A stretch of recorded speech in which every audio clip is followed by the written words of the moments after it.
রাংপানির এই জায়গাটা আসতে হলো আপনাকে মিনিমাম 1 কিলোর মতো হাঁটতে হবে।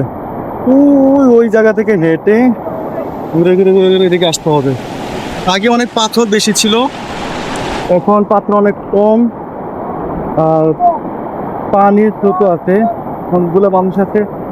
আর সবচেয়ে বড় বিষয় হচ্ছে এখানে যে পাথরের যে সাইজ, বিশ্বাস করেন অনেক বড়। আল্লাহর কি অশেষ রহমত, আল্লাহর কি অশেষ নিয়ামত হয়তো বা এই জিনিসগুলা এত ভালো লাগে যে আপনি বিশ্বাস করতে পারবেন না আসে। আর পানির কলকলানি শব্দ, আপনার মন নিশ্চিত থাকেন আপনার মনটা প্রফুল্ল হয়ে যাবে, উৎফুল্ল হয়ে যাবে।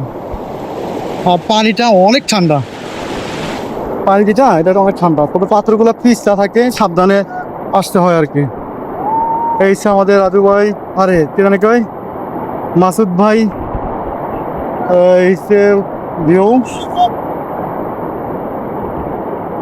পানি অনেক ভালো। পানিতে